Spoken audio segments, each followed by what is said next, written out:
నమస్కారం. సాగర్ సాక్షి news. Kakinada rural Karapa Mahatma Jyotiba Phule BC గురుకుల పాఠశాలలో విద్యార్థులపై ఈ నెల 4వ తేదీన జరిగిన దాడి ఘటన వెలుగులోకి వచ్చి తీవ్ర చర్చనీయాంశంగా మారింది. జనసేన నాయకులు భోగిరెడ్డి గంగాధర్ ఒక కానిస్టేబుల్ కలిసి విద్యార్థులపై దాడికి పాల్పడినట్లు ఆరోపణలు వినిపిస్తున్నాయి. ఈ ఘటనపై అధికారులు ఎటువంటి చర్యలు తీసుకోకపోవడం పట్ల జాతీయ బీసీ సంక్షేమ సంఘ నాయకులు ఆగ్రహం వ్యక్తం చేశారు. జాతీయ బీసీ సంక్షేమ సంఘ రాష్ట్ర కన్వీనర్ చొల్లంగి వేణుగోపాల్, జిల్లా అధ్యక్షులు గుత్తుల శ్రీనివాస్, కాకినాడ సిటీ సంక్షేమ సంఘ ఉపాధ్యక్షుడు వాసంశెట్టి భీమరాజు, కరప టీడీపీ మండల అధ్యక్షులు దేవు వెంకటేశ్వరరావు, టీడీపీ మండల మహిళా అధ్యక్షురాలు కోన వెంకటలక్ష్మి మాట్లాడుతూ, ఈ నెల 4వ తేదీన జనసేన నాయకుడు భోగిరెడ్డి గంగాధర్ ఒక కానిస్టేబుల్ కలిసి పాఠశాలకు వెళ్ళి కొంతమంది విద్యార్థులను ప్రిన్సిపాల్ గదికి పిలిపించి విచారణ జరిపారని తెలిసిందన్నారు. ఆ విచారణలో విద్యార్థులను యూనిఫామ్ ధరించలేదని ప్రశ్నించడమే కాకుండా గంజాయి వాడుతున్నారా అని అవమానించారని, దీనిపై విద్యార్థులు అభ్యంతరం వ్యక్తం చేయగా వారిపై దాడికి పాల్పడ్డారని వెల్లడించారు. ఏ అధికారంతో మమ్మల్ని విచారిస్తున్నారని బాధిత విద్యార్థులు ప్రశ్నించగా కలెక్టర్ ఆదేశాల మేరకు వచ్చామని నమ్మబలికారన్నారు. కలెక్టర్ ఆదేశాలతో పాటు మా వద్ద ఆధారాలు ఉన్నాయని వారు సమాధానం ఇచ్చారని బాధితులు తెలిపారు. అనంతరం ప్రిన్సిపాల్ సమక్షంలోనే తమను తిడుతూ కాళ్లతో తన్నడం, పిడిగుద్దులతో కొట్టడం జరిగిందని బాధిత విద్యార్థులు ఆరోపించారు. ఈ ఘటనతో తాము తీవ్ర మనోవేదనకు గురవుతున్నామని, న్యాయం జరిగే వరకు పోరాడతామని విద్యార్థులు తెలిపారన్నారు. ఈ ఘటనపై బీసీ నాయకులు పాఠశాల ప్రిన్సిపాల్ రామకృష్ణారావును వివరణ కోరగా ఆయన స్పందిస్తూ కొంతమంది విద్యార్థుల ప్రవర్తన బాగోలేదని స్థానిక నేతలతో వివరించామని, అయితే ఓ నాయకుడు విద్యార్థిపై చేయి చేసుకున్నాడని బదులిచ్చారన్నారు. కానీ విద్యార్థులను కొట్టడం మేమెప్పుడూ చెప్పలేదని, మ్యాన్ హ్యాండ్లింగ్ చేయొద్దని వారిని హెచ్చరించామని ప్రిన్సిపాల్ వివరణ ఇచ్చారని తెలిపారు. ఈ ఘటనపై అధికారులు ఎటువంటి చర్యలు తీసుకోలేదని బీసీ నాయకులు మండిపడ్డారు. దీనిపై మండల విద్యాశాఖ అధికారి ప్రశ్నించగా ఇది తమ పరిధిలోనిది కాదని సమాధానమిచ్చారని వారు తెలిపారు. దీనిపై జిల్లా ఎస్పీ కలెక్టర్కు ఫిర్యాదు చేస్తామని, బాధిత విద్యార్థులకు న్యాయం జరిగేలా చర్యలు తీసుకొని నిందితులపై కఠిన చర్యలు తీసుకోవాలని వారు డిమాండ్ చేశారు. ఈ ఘటనలో ఉన్నతాధికారులు జోక్యం చేసుకొని బాధితులకు న్యాయం చేయాలని సంఘాల నేతలు, విద్యార్థులు కోరుతున్నారు. మంగళవారం సార్, ఆ రోజు మార్నింగ్ 10 ఆ టైంకి హిందీ చదువుతున్నాం సార్. మేము పైన చదువుతుంటే నలుగురు పార్టీ నాయకులు, ఒక కానిస్టేబుల్ అంకులు వచ్చి మా పేర్లు పిలిపించి ప్రిన్సిపల్ సార్ రూమ్లో పిలిపించారండి సార్.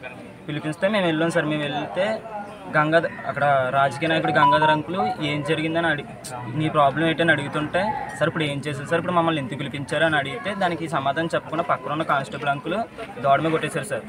కొడితే అంకుల్ గారు మీరు ఎందుకు కొడుతున్నారండి, అసలు తప్పు జరిగింది ఏంటి, ఇప్పుడు మమ్మల్ని ఎందుకు పిలిపించారు అని అడుగుతుంటే మీరు గంజాయి కాలుతున్నారని, ముందు తాగుతున్నారని, సిగరెట్ కాలుతున్నారని, మీ మీద చాలా కంప్లైంట్లు వచ్చాయని, మీరు బయటకు పోతున్నారని ఇలాగ అన్నీ లేనిపోని అన్నీ చెప్పి కొట్టారు సార్.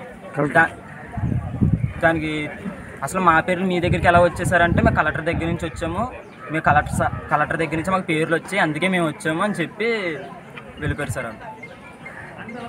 మంగళవారం మార్నింగ్ 10 గంటలకి నన్ను పిలిచారు సార్. పిలిచి గంగాధర్ రాజకీయ నాయకుడు నీ కొన్ని చూపు బాగోలేదని కొట్టారు సార్.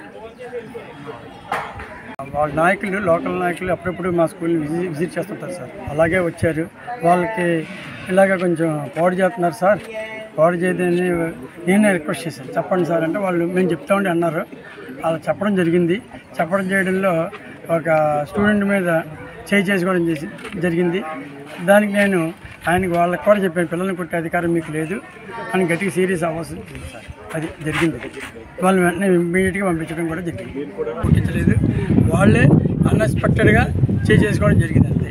మేమైతే ఎప్పుడు పిల్లల్ని నెవర్ అంటే నేనే కొట్టను సార్. మేము పిల్లలు మేము కొట్టే అధికారం మాకు లేదు. పిల్లలకు కూడా తెలిసేది. ఏ కంప్లైంట్ ఇవ్వదు. మీ పేరు? ప్రిన్సిపాల్.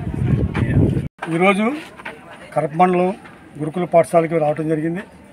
మరి గత సుమారు నెల రోజుల నుంచి వైరల్ అవుతుంది. పత్రికల్లో వచ్చినాయి, పేపర్లు వచ్చినాయి, అన్ని చోట్లని విద్యార్థుల మీద మ్యాన్ హ్యాండ్లింగ్ చేసుకున్నారు కొంతమంది ప్రైవేట్ వ్యక్తులు. 5 సుమారు బయట నుంచి వచ్చారు. అంతా కానిస్టేబుల్ కూడా వచ్చాడు. అసలు కానిస్టేబుల్ వచ్చే మ్యాన్ హ్యాండ్లింగ్ చేయటం ఏంటని ఇంతమంది విద్యార్థుల తల్లిదండ్రులు మాకు కూడా మొదలుపెట్టుకున్నారు. పేరెంట్స్ అసోసియేషన్ ప్రెసిడెంట్ గారు కూడా మాకు ఫోన్ చేయటం, ఇదంతా జరిగిన సంఘటన మీద చెప్పడం జరిగింది. సరే, దీని మీద మేము కూడా కనుక్కోవాలి ఏం జరిగిందని ప్రిన్సిపల్ గారిని కూడా అడగటం జరిగింది. ప్రిన్సిపల్ గారిని అడిగితే పేరెంట్స్ అల్లరిగా ఉన్నారండి, దాని మీద అంటే అల్లరి ఉన్నారు, మీరు ఎవరికైనా కంప్లైంట్ చేశారా? జనరల్గా పిల్లలు అల్లరి చేసినప్పుడు మనం కౌన్సిలింగ్ చేయటం, లేకపోతే పేరెంట్స్ వెళ్ళటం, పేరెంట్స్కి కౌన్సిలింగ్ చేసి వాళ్ళ ద్వారా చెప్పించడం, వినకపోతే అపాలజీ లెటర్ రాయించుకోవడం, ఏదో వాళ్ళని మైండ్ డైవర్ట్ చేసి శుభ్రంగా చేతుల్లో పెట్టుకోవాల్సిన అవసరం ఉంది. మరి అది జరగకుండా అవుటర్స్ ఎలా వచ్చేసారు, దాంతోపాటు కానిస్టేబుల్ రావాల్సిన అవసరం ఏంటి? ఏం నేరం చేశారు? ఒకవేళ మీరు ఏమైనా రిటర్న్గా కంప్లైంట్ ఇచ్చారంటే నేనేం కంప్లైంట్ ఇవ్వలేదని ప్రిన్సిపాల్ గారు చాలా స్పష్టంగా చెప్తున్నారు. ఎవరూ కంప్లైంట్ చేయకుండా కానిస్టేబుల్స్కి స్కూల్ క్యాంపస్తో అడిగట్టవలసిన అవసరం ఏంటి? సుప్రీంకోర్టు డైరెక్షన్స్ క్లియర్గా ఉన్నాయి. డిపార్ట్మెంట్ ఇష్టం వచ్చినట్టు ఎంటర్ అవ్వడం కానీ దాని మీద సరైన కంప్లైంట్ లేకుండా, లేకపోతే కనీసం పేరెంట్స్కే కొట్టే హక్కు లేదు. అటువంటి విద్యార్థి స్కూల్ టీచర్స్కి హక్కు లేదు. బయట నుంచి రావడం అడగడం. స్కూల్లో చదువుతున్నప్పుడు ఆ అవర్స్లో కూడా చదువుతున్న రన్నింగ్ అవర్స్లో కూడా పిలిచి బయటికి సుమారు ఒక 8 మంది 10 మంది పిలవడం జరిగింది. రావటమే ఒకరిని మాట్లాడారు. ఒకరినేమో నీ పేరేంటో అని అడిగారు, ఇంకోటినేమో పేరు అడగకుండానే నీ కళ్ళు అలా ఉండేటో. ఈ కళ్ళు లోపుకి వెళ్ళిపోతే ఈ పుట్టుక అటువంటిది. ఆ కానిస్టేబుల్ బహుశా తాగి రోజు కళ్ళు పైకి వచ్చుంటాయేమో, అతనికి ఇబ్బంది కలిగిందేమో. ఈ కళ్ళు చూసి నీ కళ్ళు ఇలా ఉండేటో అని కొట్టాడు. ఆ కుర్రాడు స్పష్టంగా చెప్తాడు, కేవలం నా కళ్ళు ఇలా ఉన్నాయని కొట్టాడండి. మాకేం తెలియదండి, మేమేమో లేని అని మా మీద పెట్టి గంజాయి తాగుతున్నాను, లేకపోతే ఆ రేకులు బతకొడిస్తాను, ఇలాగ మా మీద లేనిపోయి అని చెప్పి మమ్మల్ని దారుణంగా కొట్టారండి, హింసించారండి. ఒక విద్యార్థి చదవడానికి ఎప్పుడు వస్తాడు? ఆ తల్లిదండ్రులు ఎక్కడో తునిలోనో ఎక్కడో ఉండి వాళ్ళు చదువు మీద భరోసా పెట్టుకుని పేరెంట్స్ తీసుకొచ్చి ఇక్కడ అప్పచెప్తారు. వాళ్ళని అంతే జాగ్రత్తగా తీర్చి పంపాల్సిన బాధ్యత ఉంది. వినకపోతే ఎన్నో మెథడ్స్ ఉన్నాయి. ఈ మెథడ్స్ అన్ని పక్కన పెట్టి వాళ్ళతో కౌన్సిలింగ్ చేయకుండా, వాళ్ళతో మాట్లాడకుండా, వాళ్ళ పేరెంట్స్ వెళ్ళకుండా, ముఖ్యంగా నేను ఫీల్ అవుతుంది ఏంటంటే, ఇక్కడ జరిగిన సంఘటనలో బయట నుంచి ఎవరో వచ్చారు, ఇష్టం యాక్ట్ చేశారంటే ఇన్ ఫ్రంట్ ఆఫ్ ప్రిన్సిపల్ గారు కూడా జరిగింది. అట్లీస్ట్ ఆయనైనా మీరు ఇలా చేసుకోవడం కరెక్ట్ కాదని పోలీస్ కంప్లైంట్ ఇచ్చుంటే బాగుండేది. అది విచారణ జరిగి ఉండేది. ఒకవేళ తప్పు చేస్తే ఎవరైనా ఒకటే, పిల్లల్ని తప్పలేదు, వాళ్ళు ఇప్పుడు క్రమశిక్షణలో పెట్టకపోతే రేపు వాళ్ళ భవిష్యత్తు దెబ్బతింటుంది. కానీ ఈ రకంగా ఎవడు పడతాడు వచ్చి హ్యాండిలింగ్ చేసుకుంటే విద్యార్థుల భవిష్యత్తు ఏంటి? కొత్తగా ఎవరైనా స్కూల్లో జాయిన్ అవ్వాలంటే ఆ స్కూల్లోకి వెళ్తే కొడతారట, రౌడీలట, ఎవరెవరో అర్థం ఎవరో పొలిటీషియన్స్ రావటం ఎందుకు కొట్టారు? దీని మీద నేను ఎంఈఓ గారిని అడిగాను. ఎంఈఓ గారు ఏమన్నారంటే మా పరిధిలో కాదండి ఇది అన్నారు. డిఈఓ గారికి ఫోన్ చేశాను, మాకు సంబంధం ఏంటి, ఇది గురుకుల పాఠశాల అండి, ఇది మహాత్మా జ్యోతిరావు పూలే గురుకుల పాఠశాల కాబట్టి దానికి సంబంధించిన వాళ్ళని అడగాలన్నారు. సరే, ఆవిడని అడిగి అడ్రస్ తీసుకుని గురుకుల పాఠశాల సంబంధించినటువంటి ఒక ఏంటంటే, నేను వెల్ఫేర్ ఆఫీసర్, నాకు సంబంధం లేదు, దీనికి సంబంధించిన డైరెక్టర్ గారు ఉన్నారని నాకు వచ్చారు. ఆయన చేస్తే విజయవాడ వెళ్ళిపోయిందండి ఎంక్వైరీ, మేము మా చేతిలో ఏం లేదండి అన్నారు. What is it? ఇంత దారుణంగా పిల్లల మీద మ్యాన్ హ్యాండ్లింగ్ చేసుకుని ఇష్టానుసారంగా కొట్టి కాల్తో తన్ని చేతిలో గుద్దలు పెట్టింది. ఇది ఏమన్నా సినిమా లేకపోతే ఏంటి? ఇప్పుడు పనిష్మెంట్ ఇచ్చే విధానంలో కూడా మెథడ్స్ ఉంటాయి. ఎవడో వచ్చేసి చేతితో గుద్దేసి ఆ కానిస్టేబుల్కి అవసరం ఏంటో విషయం తెలుసుకోకుండా రాగానే గుద్దడం ఏంటి? ఇప్పుడు పిల్లలు కూడా చెప్తున్నారు, మీరు చెప్పారు, ఇప్పుడు అది ఎంత ఇబ్బందికరం. పేరెంట్స్ కనుక్కొని పిల్లల భవిష్యత్తు బాగుంటుందని స్కూల్లో జాయిన్ చేస్తే రేపు పొద్దున పేరెంట్స్ ఎవరు వస్తారు ముందుకి?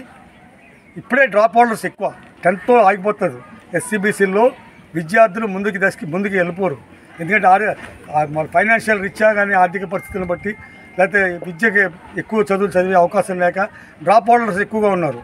ఈ రకంగా మిస్బిహేవ్ చేస్తే ఈ అధికారులు ఏం చేస్తున్నారు? కలెక్టర్ గారు మేము ఆల్రెడీ ఈ అన్ని పేపర్లోనే వచ్చింది, నెంబర్ ఆఫ్ పేపర్ కటింగ్స్ ఉన్నాయి, సుమారు సంఘటన జరిగిన నెల పైన అవుతుంది. ఇంతవరకు ఏ విధమైన యాక్షన్ తీసుకోలేదు. ఎంక్వైరీ జరిగింది, ఎంక్వైరీస్ ఏం జరిగిందో మాకు తెలియదని చెప్పి ప్రిన్సిపల్ గారు చెప్తున్నారు. మరి ఎంక్వైరీలో జరిగిన తర్వాత ఏం యాక్షన్ తీసుకున్నదో అధికారులు విజయవాడ ఫోన్ చేస్తే ఆ మేడం మేము ఫోన్ ఎత్తట్లేదు. దీనికి సంబంధించినటువంటి ఉన్నతాధికారి ఆవిడే తీసుకోవాలట యాక్షన్. ఆవిడైతే ఫోన్ కూడా లిఫ్ట్ చేయట్లేదు. మరి ఇంత అగమ్య గోచరంగా పిల్లలు ఎక్కడ రోడ్డు మీద కూర్చుని తింటున్నారు. మేము వచ్చినప్పటికి స్కూలు నడి రోడ్డు మీద కూర్చుని తింటున్నారు, పైన కాకిలు అట్లా వస్తున్నాయి. షెడ్ కట్టారు, ఎవరో వచ్చి ఓపెన్ చేయాలి, అప్పుడు కాదు ఫుడ్ పెట్టారట షెడ్కి. మీరు ఓపెనింగ్ లేట్ అవ్వచ్చు, ముందు పిల్లలు కనీసం బరకం కొట్టించి ఏదో నీడలో పెడితే కూర్చుని తింటారు. దానికి తగ్గటువంటి తీసుకోవాలి. కలెక్టర్ గారు బాగానే ఇచ్చారు, గ్రాంట్ ఇచ్చిన దాన్ని మరి షెడ్ కట్టిన రోజులు ఎవరి గురించో వెయిటింగ్ అంటే ఎట్లాగా? ఇది ఎవరైనా ఇప్పటికీ మేమైతే ఒకటే డిమాండ్, మా డిమాండ్ వాళ్ళు ఎంత పెద్ద పార్టీ అయినా, వాళ్ళు ఎంత పెద్ద అధికారి అయినా, లేకపోతే ఎంత పెద్ద లీడర్ అయినా ఖచ్చితంగా అతని మీద చర్యలు తీసుకోవాలి. మా డిమాండ్ దీని మీద జరిగినటువంటి సంఘటన మీద. కానిస్టేబుల్ ఏ కంప్లైంట్ మీద వచ్చాడో వితౌట్ కంప్లైంట్ కానిస్టేబుల్ వచ్చి ఇక్కడ అంత సీన్ యాక్ట్ చేయాల్సిన అవసరం వచ్చింది. చిన్నపిల్లల్ని మ్యాన్ హ్యాండ్లింగ్ చేయడం చట్టరీత్యా నేరము, దానికి సుప్రీంకోర్టు డైరెక్షన్స్ కూడా ఉన్నాయి. ఇలా ఇష్టానుసారంగా చిన్నపిల్లలు 10th క్లాస్ బిలో 10th చాలా చిన్నపిల్లలు వాళ్ళ మనోభావాలు దెబ్బతినేలాగా వాళ్ళ విద్య మీద రేపేమో ఎగ్జామ్స్ దగ్గరలో ఉన్నాయి, పుస్తకం తిస్తే వాళ్ళ కేసులు గొడవలు ఇవే కనబడుతుంటాయి. వాళ్ళకి విద్య ఏమవుతుంది? సైకాలజీ చదువుకున్నటువంటి టీచర్సు, కానిస్టేబుల్స్ చదువుకున్నటువంటి వాళ్ళు కూడా పొలిటికల్ లీడర్స్ చాలా మిస్బిహేవ్ చేస్తారు. కాబట్టి వాళ్ళ మీద సీరియస్ యాక్షన్ తీసుకోవాలి మేము డిమాండ్ చేస్తున్నాము. ఇది మేము బీసీ సంక్షేమ సంఘం, జాతీయ బీసీ సంక్షేమ సంఘం తరఫున నేను స్టేట్ ప్రెసిడెంట్ని, ఈయన జిల్లా ప్రెసిడెంట్ గారు, మేమందరం వచ్చాం. నా పేరు చొల్లంగి వేణుగోపాల్, జాతీయ బీసీ సంక్షేమ సంఘం స్టేట్ కన్వీనర్ని, ఈయన జిల్లా. మరిన్ని న్యూస్ అప్డేట్ కోసం మా సాగర సాక్షి ఛానల్ను సబ్స్క్రైబ్ చేయండి, లైక్ చేయండి, షేర్ చేయండి.